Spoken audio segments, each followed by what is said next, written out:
Yuk kembali lagi di channel MV Official. Halo guys, apa kabar kalian? Mimin harap kalian bahagia selalu.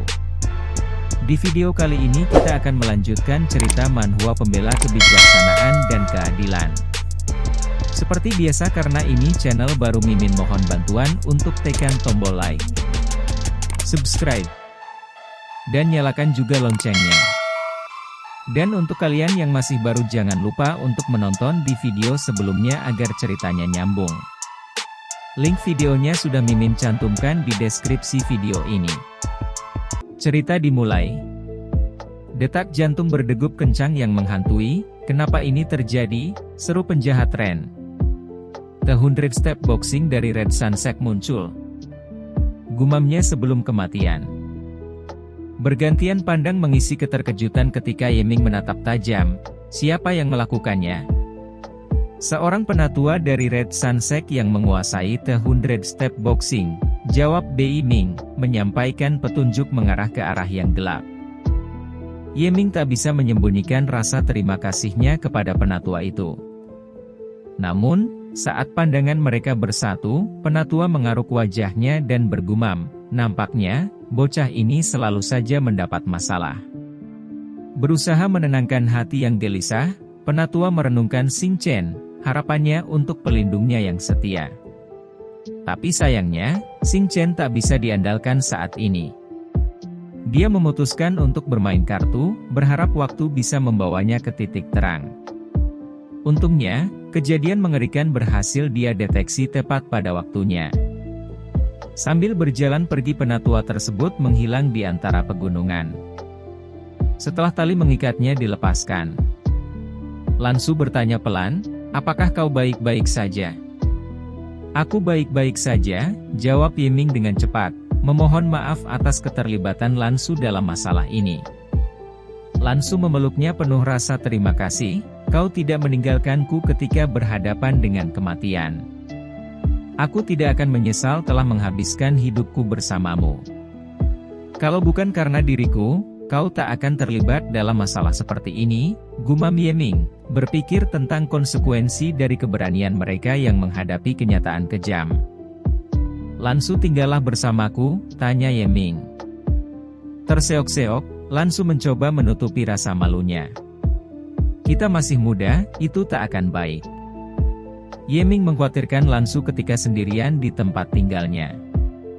Namun, tak lama kemudian, situasi berubah. Dengan ringan, Yeming mencuit bibirnya, nyaman untuk berciuman. Lansu terkejut. "Apa?" Yeming menampik, "Itu, bukan yang kumaksud." Kemudian ia menjelaskan untuk meyakinkan Lansu. "Baiklah, mari kita tinggal bersama," ucap Lansu dengan senyuman malunya. Dalam kediamannya, seketika suasana berubah kocak. Yeming bertanya canggung, "Tidak perlu pindah malam ini, kan?" Lansu setuju, "Kita bisa bicarakan dengan administrator asrama nanti, ya?" Namun, ketakutan masih menghantui mereka. Mereka berharap tak ada yang terjebak dalam masalah ini. "Aku tak mengira kau akan menyinggung banyak penatua," ujar Lansu. "Kupikir aku bisa kabur, tapi ternyata tak bisa. Aku harus berlatih lebih keras agar tak mengganggu orang lain lagi," gumam Lansu, memutuskan untuk menjadi lebih kuat. Yeming menyadari perbedaan besar antara mereka berdua. "Memang ada kesenjangan yang besar antara Lan dan diriku. Aku punya banyak musuh, tapi tak bisa mengawasi setiap saat. Lan, kau adalah murid tingkat 6 sekarang. Selanjutnya, kau dapat mempelajari Tian Gang Boneforging Technique, ucap Yeming. Tian Gang Boneforging Technique? Lansu tak menyangka Yeming memiliki keterampilan kecil semacam itu. Tidak heran dia begitu kuat. Tapi ini tidak kelihatan seperti buku, tambahnya. Namun, Yeming memberi peringatan, keterampilan ini agak aneh dan mungkin menyakitkan. Aku tak ingin kau mengalaminya seperti yang kulakukan. Namun, Lansu justru penasaran dan memutuskan mencobanya. Setelah melihatnya, dia terkesan, "Wow, keterampilan kecil ini terlihat bagus." Bagus untuk latihan, tidak seperti yang kau katakan. Ye Ming menggeleng, kau mulai berlatih? Ya, Master, tubuh Lansu tanpa celah. Peredaran vitalitas di dalamnya lancar, jadi dia tak akan merasakan sakit, Dei Ming memberi penjelasan. Ye Ming merenungkan nasibnya sendiri yang begitu menderita karena kualitas tubuh yang rendah. Jadi itulah alasannya. Aku benar-benar menderita karena kualifikasi diriku yang buruk. 3 hari berlalu dengan cepat. Suara gemuruh terdengar saat Ye Ming akhirnya menyelesaikan Yin dan Yang Maro Washing Technique Wei. Sekarang dia adalah murid tingkat 8. Ye Ming berjalan menghampiri Lansu. Saat Ye Ming melihat keadaannya, Ye Ming bergumam, kau menyelesaikan kultivasi tulang dalam 3 hari dan menjadi murid tingkat 7. Aku butuh 10 hari, Ye Ming kagum. Ya, dia mungkin memiliki unsur liat Holy Body, jelas Bei Ming, mengakui keajaiban tubuh Lansu. Semakin baik kondisi tubuhnya, semakin tinggi tingkat ketenangannya, dan semakin besar bantuan yang dapat diberikannya padamu Tuan. Tambah Bei Ming. Selamat atas kemajuanmu. Tadi aku membeli Spirit Yin Stone, sekarang kau bisa menggunakannya, kata Ye Ming pada Lansu. Spirit Yin Stone untuk Yin dan Yang Maro Washing Technique Wei, tanya Lansu. Ya, sekarang kau bisa menggunakan Spirit Yin Stone untuk belajar teknik tersebut. Aku harus keluar sebentar, ujar Ye Ming. Tapi kau akan melakukan apa? Tanya Lansu khawatir. Keluarga Ye terus-menerus mengirim pembunuh untuk menyerangku. Waktunya aku kembali menghadapi masalah ini, jawab Ye Ming, memutuskan untuk berani menghadapi takdirnya yang tak pernah berhenti bergulir. Di dalam kediaman rumah keluarga Ye. Kelompok Blood Cloak Society, percakapan sengit terjadi di antara anggota keluarga Ye. Wan Sheng Ye, pemimpin keluarga, membeberkan tentang keyakinan mereka bahwa Ming Ye dilindungi oleh orang-orang berpengaruh yang kuat, sehingga mampu menetralkan racun aneh mereka. Kemudian Wan Sheng Ye menjelaskan kelompok tersebut menaikkan komisinya menjadi 1.500 kg batu roh kelas 1. Tambahnya. Namun, anggota keluarga lainnya terkejut karena Blood Cloak Society ingin menaikkan harga jasa mereka hingga 1.500 kg batu roh kelas 1. Angka ini jauh di luar kemampuan mereka. Saat atmosfer semakin tegang, Wan Liang Ye, anggota keluarga yang lebih bijaksana, mengungkapkan bahwa Ming Ye baru saja meraih juara pertama di daftar luar. Penghasilannya bulanan bahkan lebih besar dari pendapatan tahunan keluarga Ye saat ini. Wan Sheng Ye, pemimpin keluarga, kebingungan dengan ucapan Wan Liang Ye. Dia menuduh Wan Liang Ye ingin mengundang monster itu kembali ke keluarga Ye. Namun, Wan Liang Ye menolak disebutkan seperti itu dan menyatakan bahwa Ming Ye adalah anak yang baik. Jika mereka tidak menindasnya, Ming Ye tidak akan melawan. Pertikaian semakin memanas ketika anggota keluarga lain menemukan bahwa Ming Ye telah menjadi seorang prajurit dengan kekuatan roh yang kuat. Wan Liang Ye mengakui bahwa dia juga baru menjadi prajurit 10 hari yang lalu, dan dia merasa bersalah karena tidak dapat membela Zihui, saudara mereka yang telah bergabung dengan Hao Tian Sek. Sambil menatap dingin Wan Sheng Ye bertanya, Wan Liang Ye, apa yang kamu pikirkan tentang ini? Ming Ye, yang selama ini mendengarkan perdebatan tersebut, menyadari bahwa mereka semua terobsesi dengan Zihui Ye, kemudian Ye Ming. Tegas Wan Liang Ye. Semua anggota menyadari Ye Ming kini menjadi seorang master seni bela diri hebat di perguruan Matahari Merah. Kenapa kita harus menyingkirkan orang jenius? Betapa bodohnya kita untuk membunuh dia? Tambahnya. Wan Sheng Ye dengan rasa tidak malunya terus menjelekkan Ye Ming dan Zihui orang tuanya, mengatakan bahwa Zihui bergabung dengan Hao Tian Sek. Kalau dia tidak meninggal, keluarga Ye akan berada dalam bahaya. Ming Ye bermusuh dengan keluarga karena hal ini. Semua yang kulakukan adalah untuk keluarga Ye. Kemudian Wan Liang Ye membantahnya dengan tegas, sangat mengolah. Kau tahu bahwa Zihui bergabung dengan Hao Tian Sek. Tapi bukan malah menghalanginya, kau, pemimpin klan ini, malah melepaskannya. Kau menukar nyawa Zihui untuk masa depan baik anakmu. Bagaimana kau bisa bertindak sesempurna itu? Wan Shengye, kau adalah pemimpin yang egois. Kamu harus menyerahkan jabatanmu. Wan Shengye mengertakkan gigi mengatakan kamu. Kemudian Wan Liangye mengatakan dengan tegas kepada semua anggota keluarga Ye, sahabat-sahabat, dari segala sisi hubungan darah, kita lebih dekat dengan Ming Ye, dan kita tidak pernah menindasnya. Kita akan menyambutnya kembali. Tiba-tiba, anggota keluarga Ye merasa bersalah atas perlakuan mereka terhadap Ming Ye. Mereka menyadari bahwa Ming Ye memiliki potensi besar dan bukan ancaman bagi keluarga mereka.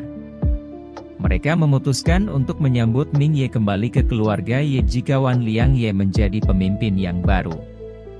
Suara bersorak dalam ruangan bergema mengatakan, "Aku setuju. Aku setuju, juga." Elder keluarga Ye. Wan Liangye menyipitkan matanya bergumam, "Hahaha. Wan Sheng harus menyerah sekarang." Wan Shengye bertanya dengan cemas, "Bagaimana beraninya kau memikirkan untuk menggulingkanku?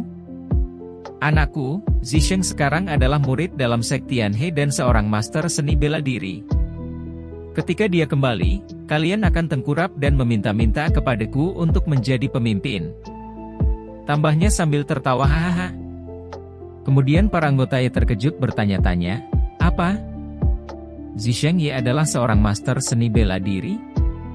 Kenapa kita tidak pernah mendengarnya?" Padahal orang tua itu tidak pernah bicara tentang itu. Tambahnya, skuyak suara pintu terbuka. Terlihat bayangan seseorang masuk ke dalam yang ternyata Ye Ming. Ye Ming berkata pelan sambil tersenyum menyeringai ke arah Wan Shengye, "Jadi, kau mengandalkan Zisheng Ye?" Di dalam aula keluarga Ye, sorakan menyambut kedatangan Ye Ming. Ming kembali." Panggilan itu bergema dalam keheningan, menciptakan aura misterius di antara bayangan. "Ming Ye," serunya dengan terkejut dengan sosok yang diacungkan jari. Tatapan mereka bertemu, menyiratkan pertarungan yang tak terhindarkan. Sementara itu, Ye Ming menghampiri mereka dengan sikap bijaksana. "Tuan Wan Liangye, terima kasih atas kata-kata adil Anda," ucapnya dengan rendah hati, menyiratkan rasa hormat yang tulus. "Saya minta maaf karena tidak dapat membantu Anda," kata Wan Liangye dengan sedikit penyesalan dalam suaranya. Wan Shengye dengan tegas mengungkapkan peran gelapnya, "Anda mengontraksi dua kelompok pembunuh," ujar Ye Ming dengan sedikit mengancam. Tidak ada yang terdengar selain desiran angin, saat Wan Shengye mengakui, "Ya, dasar kalian. Aku yang mengontraksi mereka." "Terus apa? Kamu bodoh." Suasana menjadi semakin tegang, dan sebuah pertarungan yang berbahaya pun pecah. Langkah kilat, menghasilkan suara langkah kaki yang menghantam tanah, menciptakan harmoni ketegangan yang menegangkan. Ming Ye berusaha menangkap gerakan Wan Sheng dengan tangkas. "Tangkap!" teriaknya dengan percaya diri. Namun, dengan gerakan cepat dan mantap Wan Shengye berhasil diangkat ke udara di tangan Ye Ming. "Apakah itu kata terakhirmu?" ucapnya, memperlihatkan ketenangan yang mengejutkan. Aula semakin memanas, menciptakan suara yang menggema. "Ming! Berhentilah!" seru seseorang, mencoba meredakan ketegangan yang terasa sudah terlalu jauh. Namun, Ye Ming tidak berhenti, terus menekan Wan Sheng hingga memuncratkan cairan merah. Dalam sorotan gelap di matanya semua anggota Wan Sheng menyerang Ye Ming. Kemudian mereka tersentak dengan kekuatan Ye Ming seperti gelora samudra yang mendalam menyentuh tepi pantai, mencerminkan ketegangan yang semakin mendalam di hati mereka. "Ming Ye, kau akan mati. Zisheng tidak akan membiarkanmu pergi," ucap Wan Shengye dengan nada menantang. "Benarkah?" ujar Ye Ming sambil menghentakkan kakinya di atas Wan Sheng hingga memuncratkan darah kemana-mana. Semua orang di aula melihat itu, tatapannya membeku tidak bisa berkata-kata. Ye Ming wajahnya gelap gulita semakin mencekam. Rasa penyesalan hadir di benak mereka. Jika salah satu dari mereka melangkah maju, mungkin tragedi yang menimpa orang tua Ming tidak akan pernah terjadi. Gumamnya.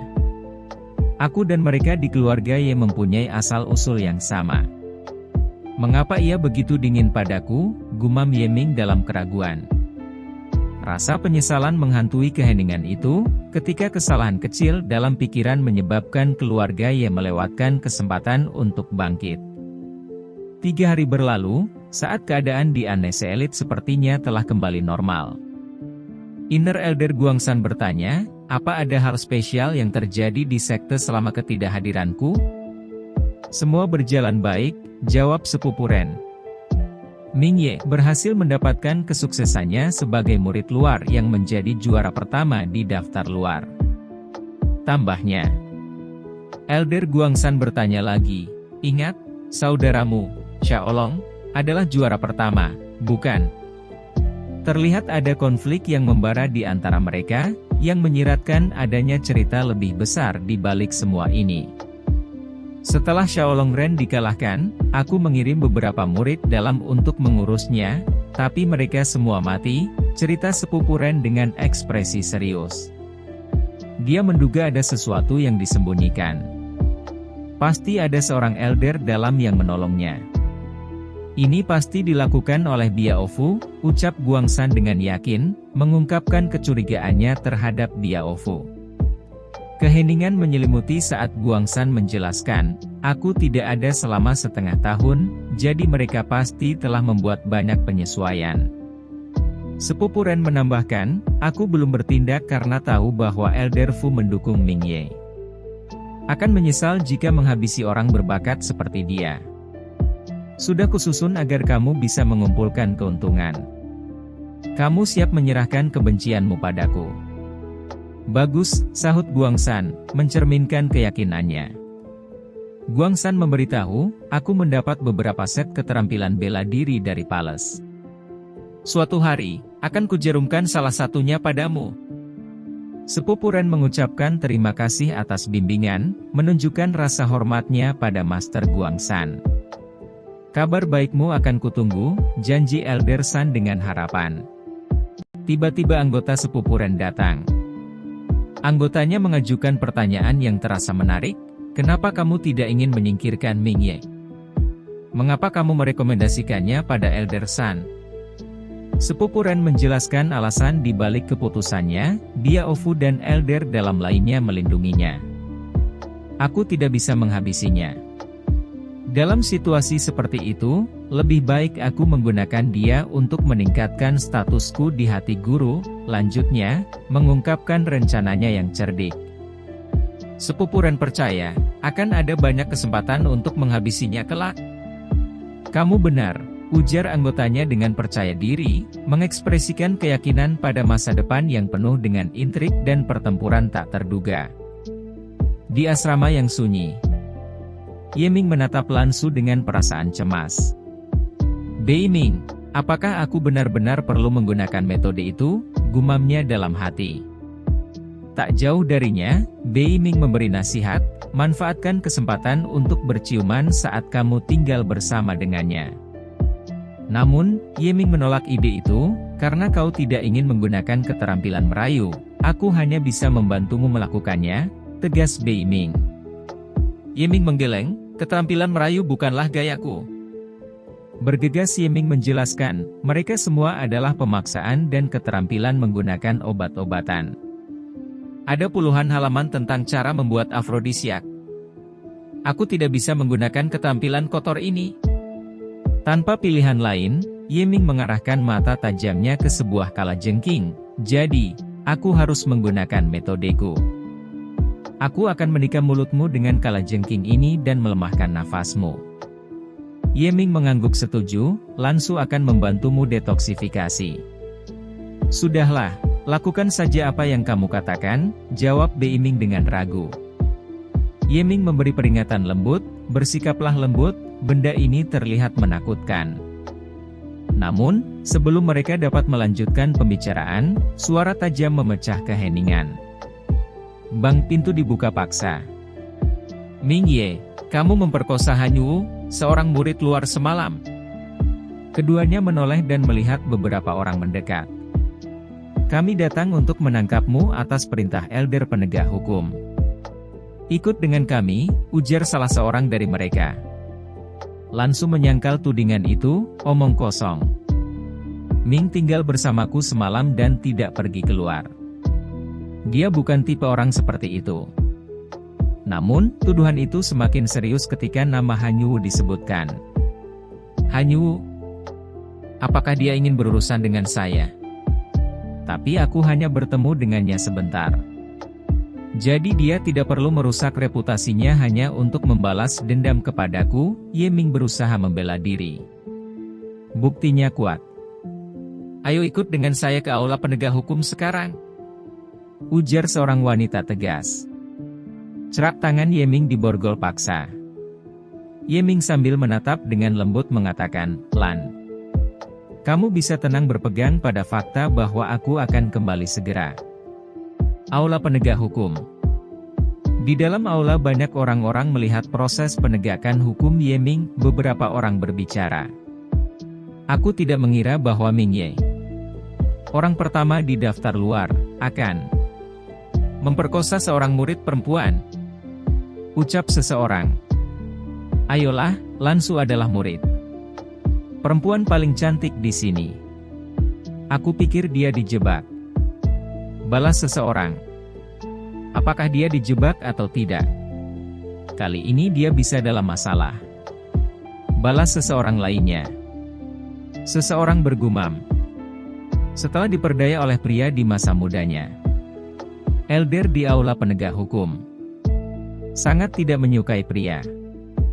Jadi, di aula penegak hukum hanya ada murid perempuan. Ming Ye tidak bisa lari kali ini. Gumangnya seseorang dengan senyum sinis. Kemudian seseorang wanita menangis tertunduk mengatakan, Elder Han, dia itulah orangnya. Dia memperkosaku. Oh, dia mengancam akan membunuh aku dan keluargaku jika aku menceritakannya pada orang lain. Dengan wajah tenangnya elder di aula penegak hukum Tian Hong Han bertanya. Ming Ye, apakah kamu kenal Hanyu? Orang tuamu mengatur pernikahan saat kamu masih sangat muda? Belum sempat menjawab elder Han langsung menanyakan dua pertanyaan. Ye Ming menjawab, bagaimanapun juga, aku tidak bisa tertarik pada wanita seperti dia. Slap, Ye Ming ditampar keras. Dengan tatapan dinginnya elder Han mengatakan, hanya jawab apa yang saya tanya. Elder Han mengatakan beberapa hal kepada Ye Ming. Sejak orang tuamu meninggal, kamu telah kehilangan tempatmu dalam keluarga, dan kamu tidak dapat berlatih. Jadi, pernikahan antara dua keluarga itu batal. Setelah kamu bergabung dengan sekte Matahari Merah, kamu menjadi arogan untuk membalas dendam pada Hanyu, yang juga di sekte Matahari Merah. Kamu memperkosanya semalam, bukan? Tanya Elder Han. Dengan tegas Ye Ming menjawab, tidak. Kamu menyangkalnya. Lalu aku akan membuatmu mengaku. Bawa saksi ke sini, ujar Elder Han. Tiba Ping masuk ke aula sambil menangis. Dalam tangisannya Ping menjelaskan, aku melihat Ming Ye mengganggu Hanyu saat aku lewat. Dia bahkan mengancam akan memperkosaku jika dia menemukanku. Jika aku tidak berlari cepat, aku akan... Oh, orang-orang sekitar yang melihat itu berkomentar. Cepatlah. Lihat bagaimana penampilanmu. Apakah kamu pantas diperkosa oleh orang pertama di daftar luar? Ye Ming senyum tipis bergumam. Haha. Bagus, kamu melakukan pekerjaan bagus. Sambil menatap tajam Ye Ming, Elder Han bertanya, apakah kamu masih ingin menyangkalnya? Nyonya, seorang saksi dapat membuktikan bahwa aku tinggal di kamarku dan tidak keluar semalam. Jawab Ye Ming. Elder menanyakan kembali, siapa yang bisa bersaksi untukmu? Lan Su, seorang murid luar. Kami tinggal di halaman yang sama. Jawab Ye Ming. Kemudian Ping menimpali, Lan Su tinggal sangat dekat denganku. Dia dibawa pergi oleh Ming Ye dengan paksa. Jika kamu tidak percaya padaku, kamu bisa periksa registrasi. Lan Su tidak pernah terdaftar di tempat tinggal Ming Ye. Timpal Ping. Tidak, aku terburu-buru untuk menangani Wan Sheng Ye setelah membantu Lan Su pindah, jadi aku lupa untuk mendaftarkan. Gumam Ye Ming. Dengan tatapan marahnya Elder Han berkata, kamu ingin mencoba mendapatkan 3 murid perempuan. Kamu memang pemikat wanita? Menurut aturan, aku akan membatalkan kultivasimu setelah pengadilan publik, dan kemudian mengusirmu. Ujarnya. Bawalah dia ke dalam penjara sekarang. Tegas Elder Han. Di dalam kuil api, Xing Chen menceritakan bahwa Ming telah dipenjara, dan Elder Han dari Hall Penegak Hukum memiliki prasangka terhadapnya sebagai murid laki-laki. Kita harus menyelamatkannya dengan segera, seru Xing Chen dengan semangat. Namun, harapan untuk menyelamatkan Ming bukanlah hal yang mudah. Para elder dalam Red Sun Sect menjalankan tugas mereka masing-masing dan jarang bertemu. Yurisdiksi kita tidak mencakup Hall Penegak Hukum. Kita tidak bisa ikut campur, tambah tetua murid luar dengan nada berat. Semua orang merasa terpukul. Mereka tidak bisa berdiam diri dan hanya melihat Ming dihukum. Ini pasti ada hubungannya dengan Guang San. Tidak heran dia tiba-tiba kembali, duga tetua murid luar. Mencari cara untuk menyelamatkan Ming menjadi tugas yang mendebarkan. Selama bertahun-tahun, Guang San berhasil memenangkan hati banyak murid elit dan mengembalikan para elder. Guang San diutus untuk terlibat dalam perjuangan kekuasaan di kerajaan negara Yan, dan pangeran yang didukungnya telah mengambil inisiatif mutlak. Kerajaan negara Yan akan segera berganti penguasa, dan kemungkinan Guang San akan semakin sombong dengan kekuasaan barunya. Mungkin kita harus meminta bantuan dari kepala untuk menyelesaikan masalah ini, usul tetua murid luar. Terlihat situasi Ye Ming di dalam penjara. Namun, Ye Ming merenung dia yang memiliki bukti konklusif. Sayangnya, mereka tidak diberi kesempatan untuk memperlihatkannya. Setelah memasuki Hall Penegak Hukum, Bei Ming merasakan keberadaan tambang roh kuno di ujung penjara. Tambang tersebut memang telah dieksplorasi, tetapi masih ada kemungkinan tersisa barang-barang berharga. Melihat struktur khusus penjara, mereka menyadari bahwa hanya ada satu jalan keluar, dan tidak ada penjaga yang menjaganya. Tidak tahan dengan rasa ingin tahu, Ye Ming memutuskan untuk menjelajahi tambang tersebut. 2 jam berlalu. Tambang roh yang mereka gali ternyata begitu besar sehingga menyimpan misteri yang belum terungkap di dalam Red Sun Sect. Master, hentikan. Ambil batu ini, seru Bei Ming ketika menemukan bahan mentah batu roh. Ye Ming, yang tadinya acuh tak acuh, akhirnya tertarik. Mengapa kau memperhatikan batu ini? Batu ini adalah bahan mentah dari batu roh, butuh ratusan juta tahun untuk membentuknya. Bahkan roh primer seni bela diri pun tidak bisa menembusnya, terang Bei Ming. Baiklah, aku akan menyimpannya, kata Ye Ming, menaruh batu tersebut dengan hati-hati. 2 jam berikutnya. Ternyata, hasil yang ditemukan hanyalah bahan mentah, membuat mereka bosan. Tidak ada barang bagus lainnya? Tanya Ye Ming. Tidak, tapi pasti ada sesuatu yang baik tersisa, timpal Bei Ming dengan optimis. Tiba-tiba, terdengar suara-suara berdesing di antara kerikil. Ayo, kita ambil bahan mentah batu roh ini, seru Bei Ming dengan semangat. Kenapa harus aku yang melakukannya? Tanya Ye Ming ragu-ragu. Setelah membongkar beberapa batu, mereka menemukan sesuatu yang mengejutkan di bawahnya. Kelas sinar terang memancar ke arah Ye Ming. Setelah diamati, Ye Ming melihat ada 5 batu hijau di dalamnya.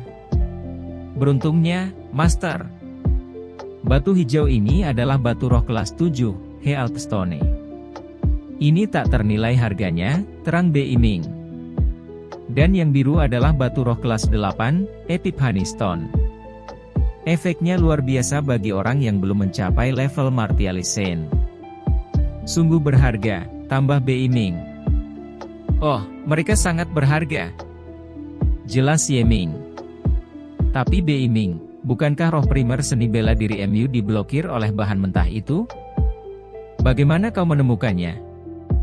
Bahan mentahnya telah terbentuk selama miliaran tahun dan hampir melebur ke dalam tanah. Tetapi tikus itu bisa keluar dari sana. Pasti ada celah di bawah tanah. Terang Bei Ming dengan semangat. Batu-batu itu mungkin telah disembunyikan oleh para penambang sebelumnya. Semuanya harusnya telah meninggal dalam proses penambangan. Jadi, kau beruntung. Tambah Bei Ming. Haha, aku akan menggunakannya untuk menggantikan batu roh 5 elemen dan berlatih teknik visera 5 elemen. Kebahagiaan bergema di dalam tambang roh tersebut. Setelah setengah bulan berlalu, Lan Su tetap tidak diizinkan mengunjungi Ye Ming. Dia sudah beberapa kali dihalangi oleh patroli dari Hall Penegak Hukum. Namun, kali ini tidak ada orang yang menghalangi kecuali 2 penjaga.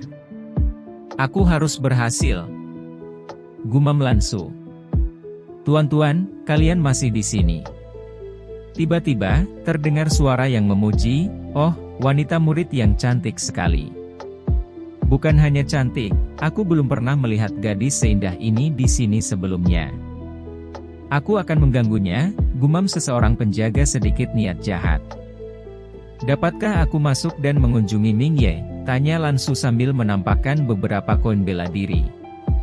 Namun, keheranan pun muncul, koin seni bela diri? Bagaimana seorang murid luar bisa memiliki koin seni bela diri? Dalam situasi ini, mereka tidak menghalangi Lan Su. Silakan keluar secepat mungkin. Penjaga tersebut tidak ragu, segera membuka pintu penjara. Klak. Tiba-tiba, di dalam penjara, Ming yang terkejut melihat Lan Su. Ming, sapa Lan Su dengan nada pelan. Apa yang kamu lakukan di sini, Lan? Dengan rasa lega, Lan Su menjawab, aku sangat takut. Aku tidak melihatmu tadi, jadi aku pikir kamu sudah dibunuh. Ye Ming dengan percaya diri menjawab, hehe. Bodoh amat, aku tidak akan mudah dibunuh oleh para penjahat. Di tengah suasana makan, tiba-tiba Ye Ming memuji makanannya, rasanya sangat enak. Kemudian Lan Su menyuruhnya makan dengan pelan, makanlah dengan pelan-pelan. Burp suara perut Ye Ming. Aku merasa sangat baik. Hari ini aku tidak perlu makan roti kukus dingin, ujar Ye Ming. Ketika aku melihat Ming baik-baik saja, perasaanku lega. Tanggap Lan Su. Saatnya bagiku untuk pulang. Kamu bisa tenang, Xing Chen dan aku akan berusaha untuk mengeluarkanmu secepat mungkin, tambah Lan Su. Namun, Ming sedikit mengeluh, sungguh. Aku tidak sabar untuk keluar. Gumamnya. Tiba-tiba seorang muncul tersenyum dan berkata, keluar sangat mudah. Asalkan kau menerima aku sebagai gurumu, tanya Guangsan. Ye Ming dengan raut muka serius berbicara, Tuan, sekarang kau tahu masalahku, tolong berikan saran. Pria itu mengenalkan diri sebagai Guangsan, seorang elder dalam Red Sun Sect, dan mengatakan, aku tahu kau dan gadis itu saling menyukai. Jika kalian ingin keluar dan bertemu dengannya segera, cukup terima aku sebagai gurumu. Aku penasaran dan bertanya, kenapa kau ingin aku menjadi muridmu, Tuan San? Tanya Ye Ming dengan serius. Guangsan menjawab tegas, berhenti berpura-pura. Sejak aku memilihmu, pasti kau memiliki bakat yang tidak bisa disaingi orang biasa. Beiming memberi peringatan, aku takut bahwa tuduhan Hanyu padamu tidak semudah yang terlihat. Setelah aku memutuskan untuk menjalin hubungan denganmu, ini mungkin melibatkan banyak orang. Yeming menghargai kebaikannya dan berkata, terima kasih atas kebaikanmu. Tapi ini adalah hal yang penting, dan aku berharap kau membiarkanku memikirkannya sebelum aku membuat keputusan. Guangsan menegaskan dengan memancarkan sedikit auranya, ini pertama kali aku mengambil inisiatif merekrut murid. Jika kau menolak kebaikanku, maka aku akan memberikan pelajaran padamu. Seketika suasana berubah, Yeming merasakan tekanan yang kuat dari Elder Guangsan. Yeming menjawab dengan serius, bukan berarti aku tidak menghargainya, tapi ini adalah hal yang sangat besar bagiku, maka aku harus memikirkannya. Tiba-tiba sosok Biaofu muncul di belakang Yeming dan berkata, kau memang harus memikirkannya. Wos, aku heran, apa yang kau lakukan di sini? Tanya Biaofu. Tidakkah kau mendengar apa yang Ming katakan untuk memikirkannya? Kenapa kau memaksa Yeming menjadi muridmu? Kau berani sekali, tambah Biaofu sedikit sombong dan menantang. Tanpa basa-basi, tiba-tiba Guangsan menantang, Biaofu. Jika kau datang untuk bersaing denganku hari ini, aku tidak kekanakan untuk duel denganmu. Biaofu menyambut tantangan dengan semangat, ayo, mari berduel. Sosok Chief Elder muncul dan bergumam, tampaknya malam ini kalian tidak tidur, melainkan berkumpul di penjara. Sambil menahan serangan keduanya Elder Kepala bertanya, bisakah aku bergabung dengan kalian? Saat itu, Kepala Sekte datang, seketika wajah Guangsan terkejut Chief Elder. Gumamnya. Seorang Chief Elder bernama Shen Xiu Zong mengatakan kepada Yeming, aku mendengar pembicaraan Elder Fu tentang dirimu. Rasa penasaran akan bakatnya membawanya pada sebuah tantangan yang menarik. Kamu berbakat. Coba pukul aku sekeras mungkin, kata Shen Xiu dengan senyum menantang. Dengan semangat, Yeming berteriak, HW. Dia mengeksekusi gelombang tinju, menguji kekuatan tinjunya. Chief Elder menerima serangannya dengan menahan santai. Kemudian serangan Yeming dipatahkan dengan mudah. Kekuatan tinjunya sebesar 15.000 kg. Kamu memang berbakat, seru Shen Xiu Zong. Aku merasa terhormat. Jawab Yeming. Tiba-tiba, Shen Xiu Zong memberikan kepingan utama padanya. Sebuah token berharga yang memberi hak masuk ke berbagai tempat di Red Sun Sect, seperti perpustakaan buku seni bela diri, gua kekuatan roh, lembah kamikaze, dan puncak sihir. Namun, dia harus mengumpulkan poin kontribusi untuk berlatih di tempat-tempat tersebut. Kepingan ini hanya bisa dimiliki oleh para elder seperti kita. Gumam Biaofu dengan penasaran. Yeming menerima tantangan Chief Shen Xiu untuk bisa melakukan hal yang hanya bisa dilakukan oleh para elder. Setelah itu, Yeming bersiap pergi untuk mengganti pakaian dan bergabung di Kuil Elder.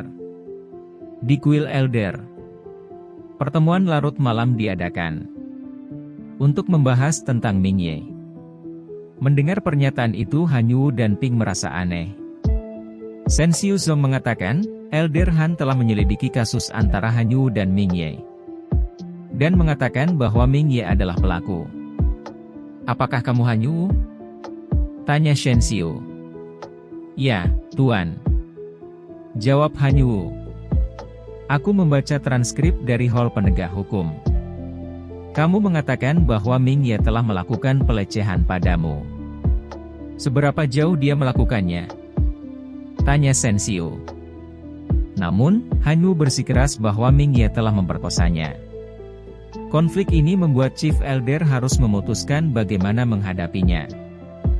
Aku sudah memutuskan tentang ini. Mereka yang berbuat salah akan dihukum sesuai dengan peraturan sekte ini. Tegas Chief Elder. Hanyu, kamu telah mencemarkan nama saudara seni bela dirimu. Kamu tidak berperasaan dan tidak setia. Aku akan mencabut kultivasimu dan mengusirmu dari sini. Terangnya Chief Elder dengan yakin. Semua para elder terkejut mendengarnya. Apa? Namun, dengan wajah paniknya Hanyu membela diri, Chief Elder, aku tidak berbohong. Ming Ye memang memperkosaku. Dengan lantang Shen Xiu mengatakan, kamu mengaku diperkosa oleh Ming Ye, tapi aku telah menguji Qi Inborn Yin dan Yang-nya. Dia masih perjaka. Bagaimana kamu menjelaskannya? Tanyanya. Dengan tatapan tidak percaya dan ketakutan di wajahnya Hanyu bergumam, Ming Ye dan Lan Su telah bersama begitu lama. Bagaimana mungkin dia masih perjaka? Di akhir pertemuan ini, Shen Xiu Zong mengatakan, Elder Han, aku akan menyerahkan sisanya kepadamu. Elder Han menjawab dengan menyipitkan matanya, ya, Chief. Tiba-tiba, terdengar suara benturan dan teriakan kesakitan, lalu Hanyu pingsan. Melihat Hanyu dihukum, Ping segera berlutut memohon ampun, tolong, Chief, berilah kesempatan hidupku. Aku ditipu oleh Hanyu untuk membantunya menjebak Ming Ye. Namun, setelah menghukum Hanyu kemudian Elder Han segera menghukum Ping. Ping berteriak kesakitan. Tertekan serangan kuat yang menggelegar. Hingga Ping terkapar dengan memuncratkan darah di sekitarnya. Sepertinya dia tidak akan bertahan lama. Gumam Ye Ming. Chief Elder mengambil keputusan tegas, biarkan kebohongan ini berakhir di sini hari ini. Jika ini terbongkar, sekte kita akan diperolok-olok oleh sekte lain. Para sesepuh diperingatkan agar mempertimbangkan semuanya sebagai peringatan, dan memperlakukan semua murid dengan adil tanpa membiarkan emosi pribadi mempengaruhi keputusan mereka. Ming Ye, yang telah dituduh, akhirnya dibenarkan di hadapan seluruh sesepuh. Dia bebas dari tuduhan palsu. Dan Ye Ming dengan rendah hati berkata, terima kasih, Chief. Chief Elder memberitahu Ming Ye bahwa dia bisa fokus pada kultivasinya di masa depan, dan jika tidak ada keberatan dengan hasil keputusan ini, Ming Ye bisa pulang. Namun, sebelum dia pergi, Chief Elder memerintahkan untuk membawa 2 orang yang terlibat dalam intrik itu. Lalu, Chief Elder mengundang seorang murid bernama Lan Su, yang berada di depan untuk masuk ke dalam ruangan. Di malam hari sunyi, Chief Elder bertanya, Lan Su, apa yang akan kau lakukan jika Ming Ye dijatuhi hukuman mati? Lan Su dengan tegas menjawab, jika itu terjadi, aku akan masuk dan mati bersama Ming Ye. Ye Ming di sebelahnya menatap dan bergumam, Lan. Sambil memberi hormat Lan Su mengatakan, aku menghargai Chief Elder yang telah membersihkan nama Ming Ye. Dan Chief Elder menyatakan, ini adalah tugas saya untuk melakukan keadilan. Namun, setelah semua urusan diselesaikan, Chief Elder secara resmi menerima Lan Su sebagai muridnya. Dengan penuh tanda tanya di benak Lan Su dan Ye Ming, seolah mereka bertanya-tanya namun tidak bertanya. Apa karena anginnya terlalu kuat hingga kamu tidak mendengar jelas? Tanya Shen Xiu Zong. Terima kasih, Master. Ini kehormatan bagi saya. Jawab Lan Su dengan semangat. Sebenarnya, saya ingin menjadikan kalian berdua sebagai murid saya. Namun, tampaknya ada orang yang tidak senang dengan keputusan ini, tambah Elder Chief. Boom, terdengar suara gemuruh di belakang yang memancarkan cahaya terang. Sosok seseorang muncul tiba-tiba berteriak, Shen Xiu Zong. Bagaimana berani? Kau bicara di belakang punggungku lagi, jelas Feng Xian Gao sedikit humor. Ye Ming mematung melihat sosok di depannya. Dan dia bergumam, dia luar biasa. Seorang guru seni bela diri yang perkasa hadir di tengah-tengah mereka, Master, orang ini adalah seorang guru seni bela diri yang luar biasa, kata Bei Ming dengan hormat. Dengan tawa riang, guru itu menyambut, haha, anak baik, panggil aku guru. Apa? Gumam Ye Ming yang heran dengan kehadiran sang guru. Namun, Elder Chief bernama Shen Xiu Zong mengenalinya dengan baik. Ini adalah seniorku, Feng Xian Gao. Dia adalah seorang senior di sekte Yin dan Yang dan juga salah satu sesepuh sekte Matahari Merah. Guru, sambut Ming dengan hormat. Guru tersebut mengungkapkan, tidak disangka aku akan menerima murid di negara Yan, jadi aku tidak punya hadiah untukmu. Ambil ini dulu. Dengan penuh perhatian, Shen Xiu diamanahkan untuk menjaga murid barunya. Tiba-tiba, sang guru menerima sebuah surat yang mendesak. Baru saja aku mendapatkan surat. Aku harus mengejar pembuang dari sekte Yin dan Yang. Sampai jumpa nanti. Ming diminta untuk berlatih bersama Shen Xiu. Feng Xiangao memberikan ancaman lembut. Jika kemajuanmu lambat, aku akan memberimu makanan tambahan, sendiri, tambahnya. Ming Ye bersyukur atas kesempatannya dan mengucapkan terima kasih pada gurunya. Namun, entah mengapa, suasana hatinya sedikit gugup saat mendengar tentang posisi guru di sekte Yin dan Yang. Bei Ming berkata, guru kamu pasti memiliki posisi baik di sekte Yin dan Yang. Keterampilan Yin dan Yang agung dan senjata pedang dua penampilan adalah keterampilan paling unik dari sekte Yin dan Yang, dan hanya murid inti yang memenuhi syarat untuk berlatih. Guru begitu murah hati, dia memberikanku hal-hal baik seperti ini. Terang Ye Ming. Apa ini? Tanyanya sambil memegang sebuah kertas. Sesepuh yang murah hati memberikannya sejumlah benda berharga sebagai hadiah. Ini dinamakan uang kertas. Mereka diterbitkan oleh 4 bumi surga, 5 dinasti, 9 tanah suci, dan berbagai sekte. Nilai masing-masing 5 lembar uang ini adalah 10.000 uang rune kelas pertama, total 50.000. Satu lembar senilai 6.250 koin seni bela diri, dan 5 lembar ini bernilai lebih dari 20.000 koin seni bela diri, terang Bei Ming. Ming terkesima dengan hadiah yang luar biasa itu. Keesokan harinya, di halaman dalam, terdengar berita mengerikan. Cerak suara gelas pecah terjatuh. Seseorang berkata, aku memastikan bahwa Ping Zhang dibunuh di kuil Elder semalam. Kultivasi Hanyu dicabut dan dia diusir. Bagaimana mungkin? Tanya seseorang lainnya. Seseorang menjelaskan, Hanyu ditinggalkan di pinggir jalan di luar pintu. Murid dalam sedang mengejeknya. Terkisah melihat penderitaan Hanyu, ada rasa iba dalam hati mereka. Di luar pintu, Hanyu tergeletak di jalan dengan sorotan mata kosong. Ye Ming berjalan dan menemukan Hanyu, yang dulu begitu dekat dengannya. Hanyu, apakah itu kau, Ming? Aku tahu kau tidak akan tahan melihatku seperti ini. Tolong, selamatkan aku dari tempat ini. Namun, hati Ming masih terluka atas pengkhianatan Hanyu. Ketika kau ingin membunuhku, kau tidak layak mendapatkan belas kasihku. Sambil memberikan kain jubah hitam, Ye Ming mengatakan, aku hanya lewat.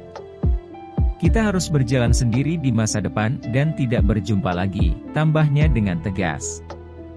Kemudian Hanyu memakai kain jubah hitam itu dan menatap jauh Ye Ming yang berlalu pergi.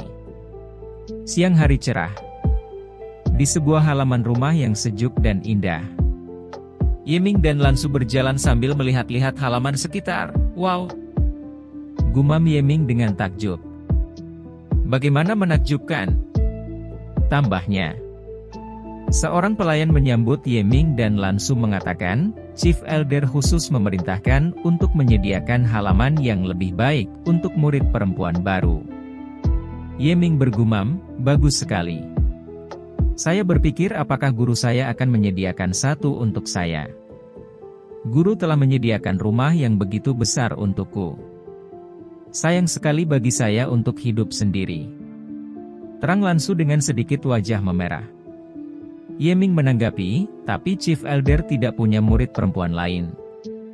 Tentu saja, kamu memiliki rumah besar itu sendiri. Dengan wajah kecewanya Lan Su berteriak mengatakan, bodoh, jangan kembali ke sini lagi setelah keluar.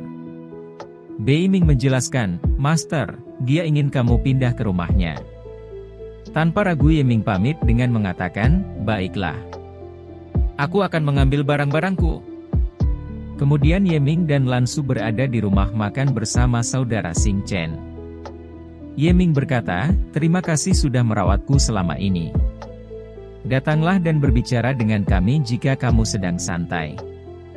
"Haha, aku akan melakukannya," jawab Xing Chen dengan ramah. Bang! Seseorang datang membuka pintu dengan keras. Muncul sosok pria bernama Ritian Shao, salah satu elder murid dalam. Ia tertawa, "Hehe." Yeming bertanya dengan penasaran, "Xing, siapakah pria ini? Kenapa dia begitu sombong?" "Dia adalah Ritian Shao yang menempatkan urutan ketiga di daftar dalam," jawab Xing Chen sedikit cemas. Orang-orang sekitar memperhatikannya dan berkata, dia suka datang ke sini untuk menghabiskan makanan gratis. Kabarnya dia bahkan mengambil makanan gratis dari orang yang menempatkan urutan pertama dan kedua di dalam. Orang menyebutnya dengan julukan Shao Sang Penyedot. Sambil melihat sekitar, Ritian Shao berkata, "Oh, makanan-makanan ini enak," terang Ritian Shao. Mendengar itu Xing Chen terkejut, "Oh, tidak." Ritian menghampiri dan segera duduk. Ritian memberi hormat kepada Yeming mengatakan, "Kabarnya kau pindah ke rumah yang lebih besar. Selamat ya." Yeming menjawab, "Itu keistimewaan dari murid Chief Elder. Aku hanya mendapat keuntungan dari Lan." Ritian Shao menanggapi, "Jadi, gadis ini adalah murid baru Chief. Dalam lebih dari 2 bulan, area River Roh akan dibuka. Kutunggu apa kepala akan mengirimkan Lan ke sana," tambahnya. Dia makan secara alami, gumam Yeming di benaknya. Yeming bertanya, "Area roh magis sungai. Bisakah kamu menjelaskan beberapa detail untuk kami?" Ritian Shao menjawab, "Area roh magis sungai adalah ruang gua yang didirikan oleh kekuatan agung dari zaman dahulu. Tujuannya adalah untuk melatih para murid. Area roh magis dibuka setiap 30 tahun sekali, dan kabarnya terdapat tak terhitung banyak harta di dalamnya. Semakin dalam kamu pergi, makin berharga harta yang bisa kamu dapatkan. Bahaya dan peluang ada seirama. Untuk memperoleh harta, kamu harus menjaga diri dari binatang magis purba di dalamnya. Dan persaingan antara murid dari sekte-sekte lain. Ratusan orang dikirim ke dalamnya setiap kali, dan hanya sekitar 10 orang yang selamat. Dan persaingan antara murid dari sekte-sekte lain," jelas Ritian Shao. Yeming menanggapi dengan semangat, "Dalam hal ini, persaingannya pasti sangat ketat. Saya tertarik untuk mengetahui berapa kuota peserta dari sekte Matahari Merah?" tanyanya. Ritian menjawab dengan hati-hati, "Sebenarnya, tidak ada batas jumlah orang yang bisa masuk. Orang-orang umum tidak bisa bertahan lama di dalamnya. Hanya murid seni bela diri yang bisa masuk, jadi semua sekte akan mengirim bakat-bakat baru ke sana." Yeming bertanya, "Ahli yang mana bisa masuk atas nama Sek Matahari Merah kali ini?" Ritian Shao menimpali, "Ming, area River Roh sangat berbahaya. Jika kamu memutuskan untuk pergi, kamu harus meminta nasihat kepada Chief Elder. Dia salah satu dari 7 orang dari negara Yan yang keluar hidup-hidup, dia lebih mengenai hal itu," jelas Ritian Shao. Sambil memberi hormat, Yeming mengucapkan, "Terima kasih atas saranmu." Peloh Ritian kenyang setelah menyantap makanan. Kemudian Ritian pamit mengatakan, "Terima kasih atas makanannya. Sampai jumpa nanti." Belum sempat menjawab, tiba-tiba seseorang menepuk pundak Yeming. "Fei Lu?" gumam Yeming sedikit terkejut. Cerita bersambung. Nah, itu tadi adalah cerita manhwa pembela kebijaksanaan keadilan. Seperti biasa, sebelum mengakhiri video ini, Mimin ingatkan untuk kalian bahagia dan sehat selalu. Terima kasih sudah menonton video ini. Dan sampai jumpa lagi di video selanjutnya.